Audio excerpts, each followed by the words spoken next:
ஜனாதிபதியுடன் பேச்சுவார்த்தையை முன்னெடுக்க சந்தர்ப்பம் ஒன்றை ஏற்படுத்திக் கொடுக்க ஜனாதிபதியின் மேலதிக செயலாளர் ஒருவர் உறுதியளித்துள்ளதாக சிஐஎஃப்எல் வாய்ப்பாளர்களின் சங்கம் தெரிவித்துள்ளது.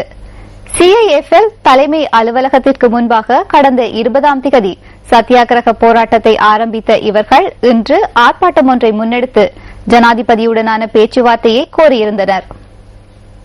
சிஐஎஃப்எல் வாய்ப்பாளர்கள் இன்று காலை எதிர்ப்பு பேரணியை ஆரம்பித்த போது அந்த பேரணியில் எதிர்க்கட்சி உறுப்பினர்கள் பலரும் கலந்து கொண்டிருந்தனர்.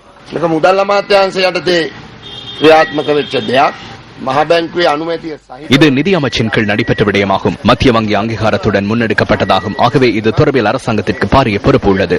தப்பித்து செல்ல முடியாது. எனவே இதில் கட்சி பேதம் தேவையில்லை. ஸ்ரீலங்கா சுதந்திர கட்சியில் அநீதி இடம்பெறுகிறது.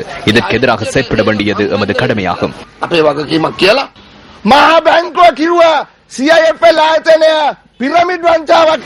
சிஐஎஃப்எல் நிறுவனத்தின் பிரமிட் மோசடியாக மத்திய வங்கி கூறுகின்றது. 2011 ஏப்ரல் மற்றும் ஜூலை மாதங்களில் இவர்கள் இந்த பிரச்சனையை மூடி மறைத்து பங்குச்சந்தை முதலீட்டுக்கு இடமளித்தனர். மக்கள் நிதியை சூறையாட இவர்கள் ஊக்குவித்தனர். இந்த அப்பாவி மக்களின் பிரச்சனைகள் தொடர்பில் நாங்கள் கேள்விகளை எழுப்பும் போது அவர்கள் பதிலளிப்பதில்லை.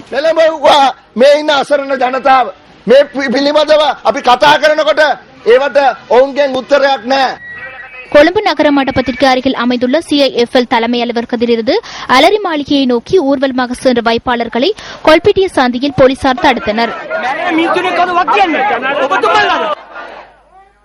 பின்னர் பேச்சுவார்த்தைக்காக அவர்களில் 5 பேர் ஜனாதிபதி செயலகத்திற்கு சென்றனர்.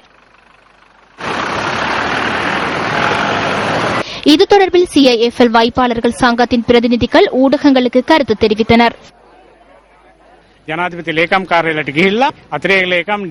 ஜனாதிபதி செயலகத்திற்கு சென்று மேலதிக செயலாளர் டிஎஸ் குணரத்னவை சந்தித்து பேசினோம். ஜனாதிபதியுடன் சந்திப்பை ஏற்படுத்த அவர் உறுதியளித்தார்.